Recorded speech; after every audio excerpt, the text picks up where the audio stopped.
We just called her cousin Renee. Renee Marino is on the telephone with us this morning. And our conversation brought to you by Marcus and Mack, voted best personal injury law firm in the Best of Indiana County contest. Marcus and Mack, a law firm representing injured people. She's a Jersey girl. She joins us from New Jersey. Renee, good morning. Good morning. Thanks for having me. I'm glad you're with us here this morning because you have some really, really good words for us, I'm sure. As we talk about people and relationships and stress in life, which seems to be everywhere, and we all need our pressure valve, but for some of us, we just don't know how to activate it, and Renee can help us do that. She is a wonderful actor. You saw her in Jersey Girls, the movie, and on Broadway.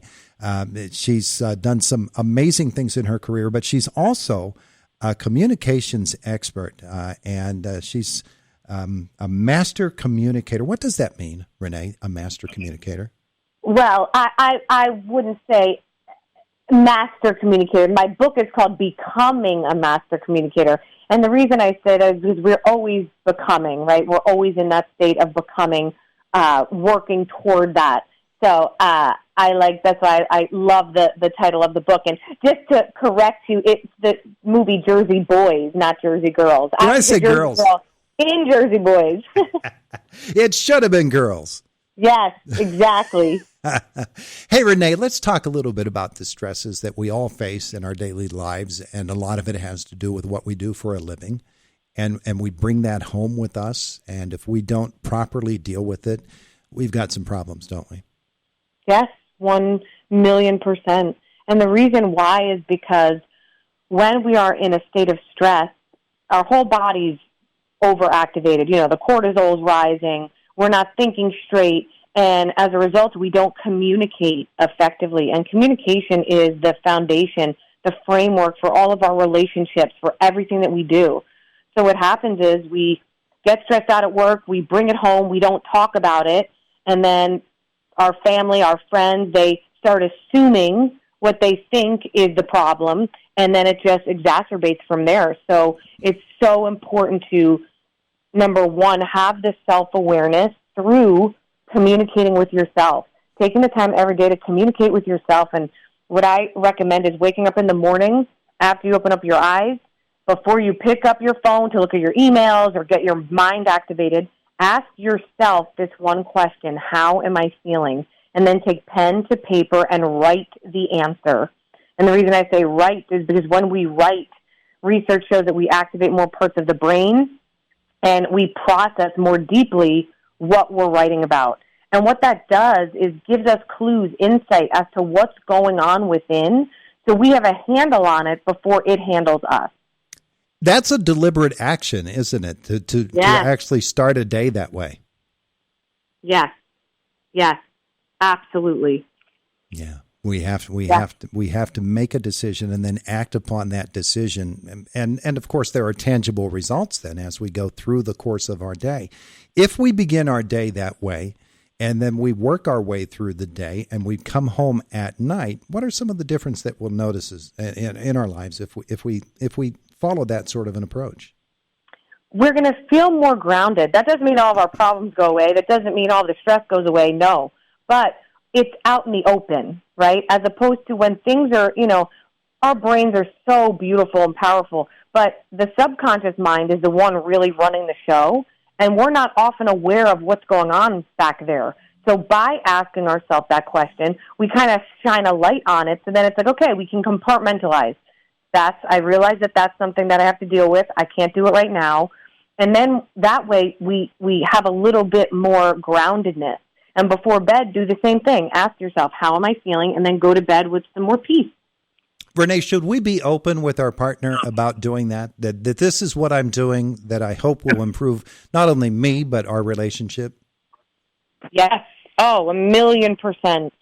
1,000,000%, because again, it's that open communication that then allows the other person to have clarity instead of going into what I call that assumption animosity. Animosity from what one assumes to be true. Oh, he's mad at me. Oh, he's acting like that because I said that thing. And then I start operating from a place that I know that's why you're upset. and then we're going back and forth and tensions rising before we've even had a conversation about what's really going on. Yeah. Yeah, we probably need a baseline conversation at first just to say, hey, this is what I'm doing and this is why as well. Yes, for sure. Yep. Yeah. Well, that's fantastic, a great approach. The stresses that we bring home and our partner buying into what we're doing obviously will have a great effect on them as well. And we hope that they'll practice the same way with us, right? Yes. Yes, and we can be the change we wish to see, right? One of my favorite Gandhi quotes, be the change you wish to see. So if you want your partner to communicate better, start with yourself. That's all we have control of anyway.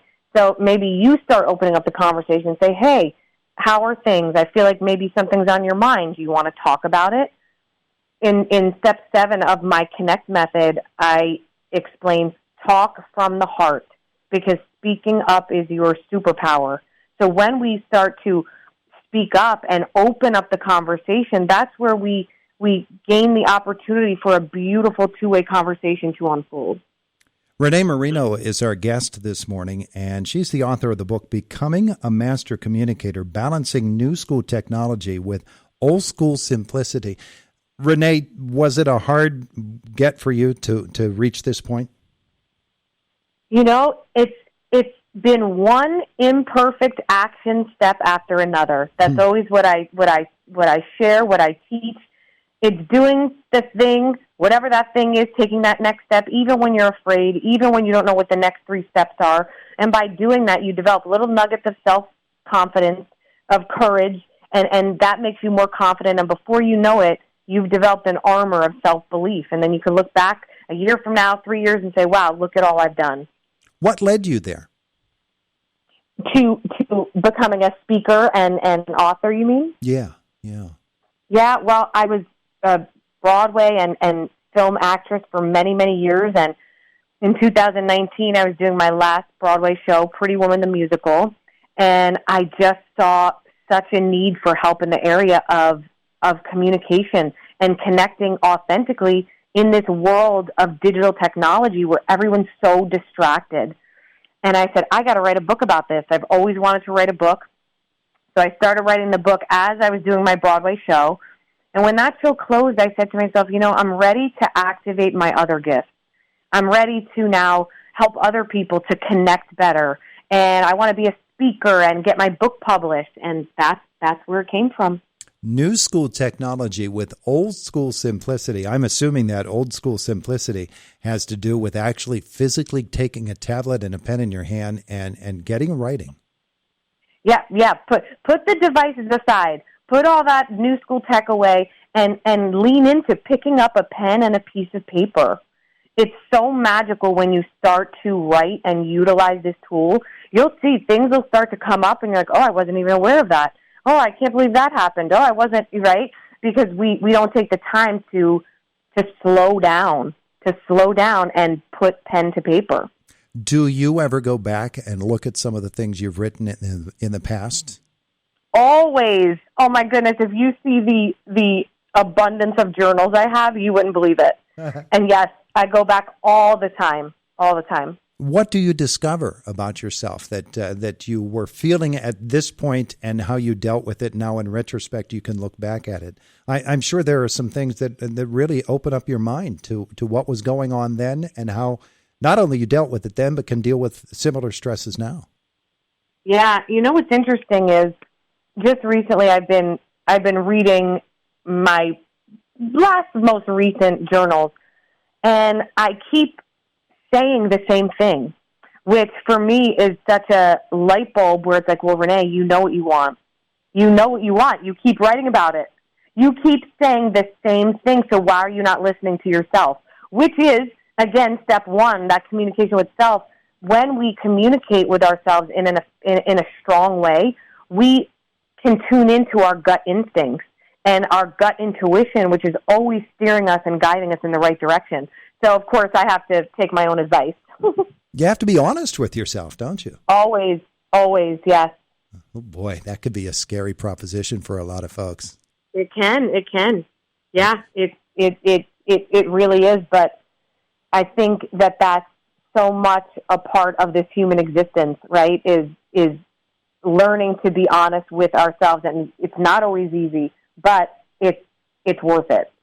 The book is Becoming a Master Communicator, Balancing New School Technology with Old School Simplicity. Renee Marino is our guest. She's the author of the book. Where are we going to learn more about the book? Where can we get it? You can get the book on Amazon. Just type in Becoming a Master Communicator, and it's also on audiobook, and I'm narrating. So you can, if you prefer to listen, you can hear me. I'll be with you in your car. And, you can check me out on my website, reneemarino.com. Beautiful. I will see you at the next family reunion. Yes, see you soon, cuz. Have a great day today. You too. Take care. Bye-bye. Bye-bye. There's Renee Marino with us here this morning on Indiana in the Morning.